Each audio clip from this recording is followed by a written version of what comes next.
Namaste, Kula. I'm going to be sharing a class with you about Trimurti, meaning the three forms in Sanskrit. And this is referring to three energetic forms as represented by the Hindu deities of Brahma, Vishnu, and Shiva. These forms are given to us as a way of creating a mythology around the energies that are inherent within the universe, that are that of creation, preservation, and destruction.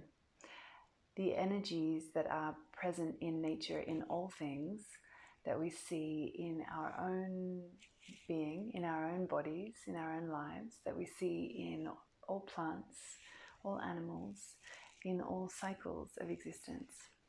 And in fact, what we're seeing here and understanding through these three forms is that nature itself is a cyclical pattern of existence. And so we are not to see that existence is given to us as a linear framework to understand that there is a beginning, a middle, and an end, but actually that there is a continuum of cyclical existence, that creation arises, is sustained, is transformed, and creates space for a new creation to come through. And so in that way, we understand through this mythology and ideology within the Hindu tradition that life itself is constantly a creation and a destruction, a moving of energy, that there is no end to existence, and that we understand energy itself is simply undergoing processes of creation, preservation, and destruction, or transformation, in order to give way to a new experience to unfold. So this is represented through the trinity of Brahma, Vishnu, and Shiva. And so Brahma is understood as the god of creation. And so when we consider from a modern scientific perspective, the Big Bang theory, then that moment of complete opening into experience, the explosion, the original explosion of the Big Bang, is understood as a spark of creation, that which is the energy of Brahma. And so Brahma is not one of our most common deities that is commonly worshipped in his own right and in his own form. However, Brahma is understood as a necessary part of all of creation. Without that energy, creation wouldn't actually come into being. And so Brahma is governed by the energy of Raja Guna. And this is coming to us from the Ayurvedic terminology and philosophy of the three gunas that are present in nature at all times, which also govern the beginning, middle, and end of all life forms. And so in order for the spark of life to be given and for creation to unfold, then that energy is governed by this idea of nature that is given the qualities of activity, of passion, of desire for creation to actually come into existence. And so this energy sparks about the initial creation of whatever form might be being made manifest. And so it means that really from the pure potentiality that exists within the ground, the underlying ground of all of our experience, the pure potentiality for any manifestation to spring forth is sprung forth through that energy of Vishnu that is ever present within nature. It's like the seed that lays dormant in the ground, waiting for the right conditions for which it is able to germinate. Well, pure potentiality means that all potential expression exists within absolute consciousness, within the ground of our existence, within the pure totality of our experience, of all experience, within the infinite and within the absolute. That all pure potentiality is lying raw and dormant, yet inherent within that totality of experience. And so Brahma is the energy which is activated through the Raja Guna in order for manifestation to spring forth and to become manifest. So it's from the energy which guides form to be created from the formless. Although Brahma is not typically worshipped as the deity for his own quality, his consort Saraswati is commonly worshipped as that goddess of creation, of wisdom, and of music and the fine arts. And so we see that within all creative endeavors where we are pulling, we are kind of channeling through our truth and through our intuition into a pure creative expression, whether that might be poetry or music or drawing or painting or singing or dancing, that when we are acting through a place of connection, that pure spontaneous creativity is able to be made manifest. And Saraswati is the guiding energy of that experience. And so many artists and musicians would invoke the energy of Saraswati to help guide them into channeling through their music, their thoughts, their inner world into a form of expression that can be shared and understood and can more than anything be felt. And so it is about channeling through a feeling into creation, if you like.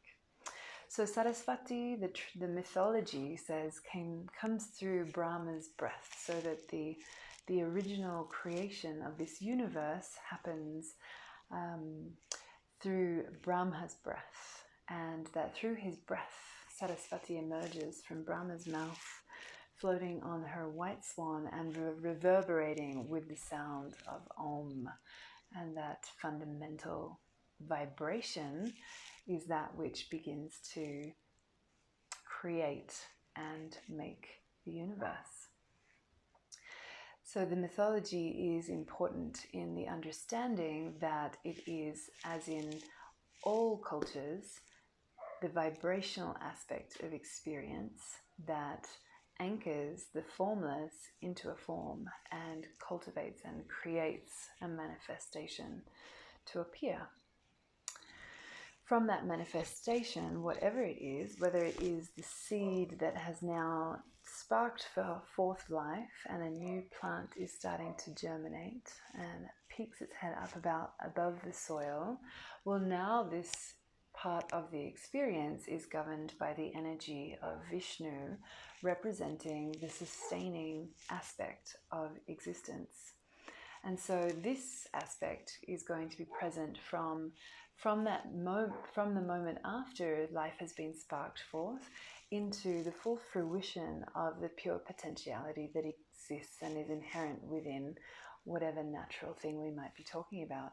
And so if it is the seed form of the plant that has germinated and sparked its life and lifted its head up above the soil, now that plant is going to grow stems and leaves, and eventually it's going to create this very beautiful unfolding of the most magical flower as it expresses its full potentiality, just in the way that we might find and express our full potentiality in our own lives. And so this is governed by the energy of Vishnu. And from the feminine perspective, when we might look at this more from the tantric perspective of embodying the goddess within each of these energy forms, we look at the consort of Vishnu and we see Lakshmi there as his consort. And Lakshmi is embodying all of the divine qualities of nurturing and sustenance and fertility, that of abundance when it comes to seeing trees and growing food in an abundant manner, where we see many fruits dripping from trees. That is the pure Lakshmi aspect of fertility and abundance. This abundance is also present in ourselves, in the sense of a really heartfelt sense of contentment and worthiness within ourselves to be here. And so it's a really important quality to invoke within ourselves, that of self-love and self-worth, and understanding that our gifts and our passions that we feel within us are here to be shared in the world. Lakshmi is seen not just in terms of physical or material abundance, but in terms of spiritual abundance, of allowing ourselves to become, to find fruition in our spiritual paths, and ultimately to find absolute contentment and equanimity with whatever is present for us along the journey, and all of life's trials and tribulations, all of the challenges, all of the beauty, all of the moments of success, and all of the moments of difficulty, similarly, are all here to be celebrated as an experience of Vishnu or Lakshmi, in that this is life itself experiencing itself. And so it's a very beautiful part of the process, obviously, because this is our human experience. This is all of nature. So Vishnu and Lakshmi energy is present as soon as we look out the window to the trees and we see the wind dancing upon the leaves of the trees, and we hear the call of the birds in the morning. We recognize the sustaining and preserving aspect of energy within the universe is inherent here and now in every living natural thing. And so it's a very, very abundant, very beautiful lens upon which to view the world. Vishnu is often incarnated into an earthly form whenever the balances of good and evil in the universe are said to be at risk. Perhaps now is one of those moments, in which case we would expect that within the Hindu mythology, this would be a time where Vishnu would incarnate into one of his avatars. And the most common avatars that we see through his incarnations is that of Rama and Krishna. We've probably heard these names before in many different Sanskrit chants. In a lot of Bhakti Yoga, we'll sing a lot of the time for Rama or Krishna. And so Rama is here to give us an example of what it is to live a life of moral excellence, of to live in our integrity and in an impeccable manner, to always cultivate the divine virtues in our lives. And so Rama is depicted as a king, but yet he has a godly presence. And he is said to be the upholder of our Dharma, that which we are all uniquely here to discover and to offer to humanity, and to share our gifts with the world, to recognize what our Dharma is, and to be always on the quest for understanding our Dharma and how to offer it up so that it is an offering, so that our lives become an offering in that way that is the ultimate bhakti and karma yoga fused together, as this is always seen as an offering of love. And so Rama is depicted with the consort of Sita. Now we've probably heard many chants of Sitaram, Sitaram, Sitaram, Ram, Ram. Sita is depicted as the most perfect embodiment of the divine feminine in the form of the perfect wife, if you like. And they represent perfect partnership. She is seen to be the most faithful and compliant wife, depicted in this way. The Indian virtues shine forth. And Sita and Rama, ultimately what they are offering us is a depiction of what it is to live a balanced life of the divine feminine and masculine coming together. And so that would be understanding the qualities of direction and orientation and steadfastness represented by the masculine, balanced with the spontaneity and creativity and intuitive nature of living through the feminine qualities of existence.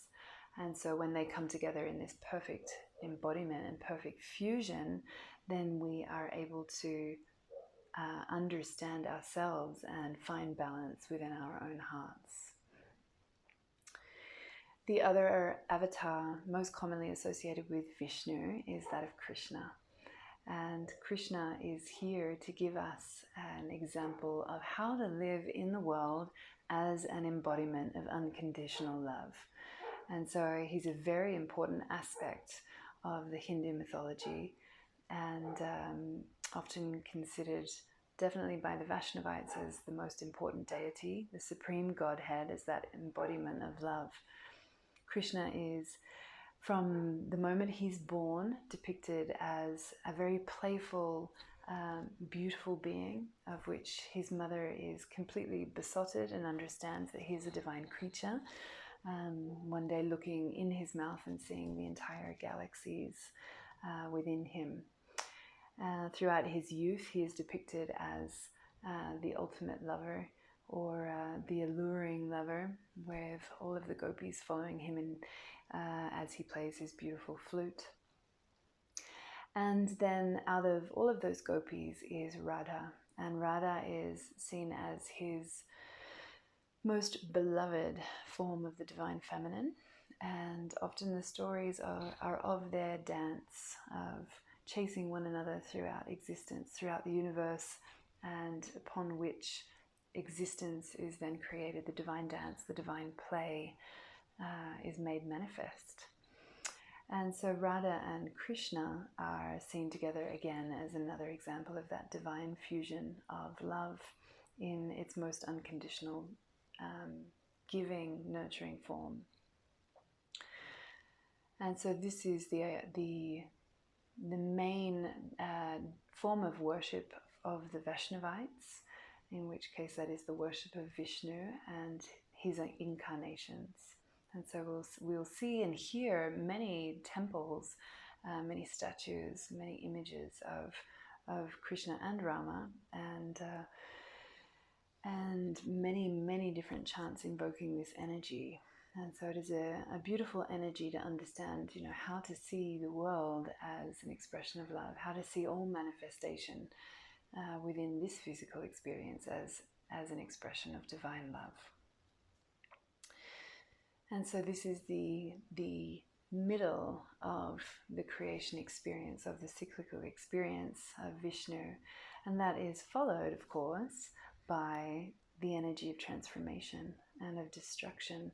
And so it may be easier for us to understand the idea of transformation more than that of destruction, because it's not that something's actually being destroyed, it is that the energy is ultimately being transformed from one form to another.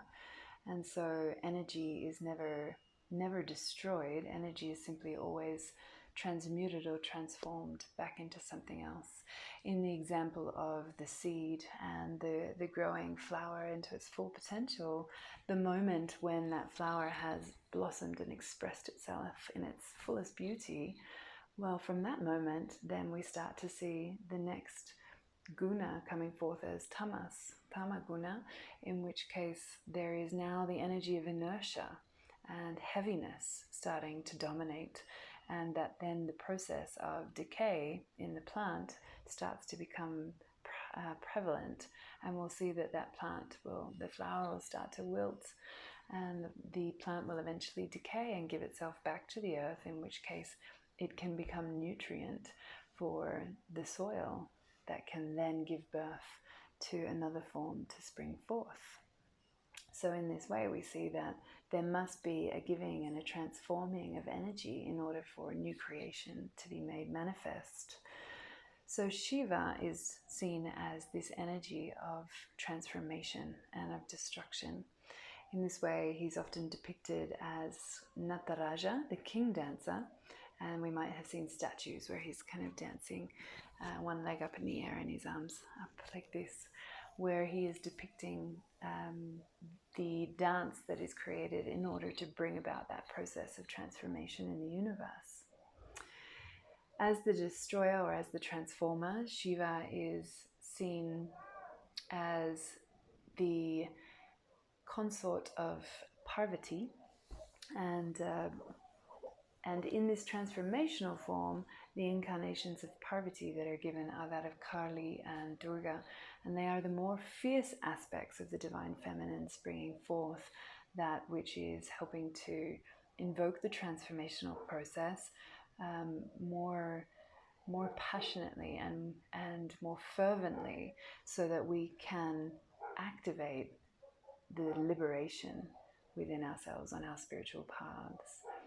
Shiva is depicted also as that of pure absolute consciousness, in which case what we are seeing is often the depiction of Shiva on top of the mountain, where he is unshakable, unwaverable in his meditation.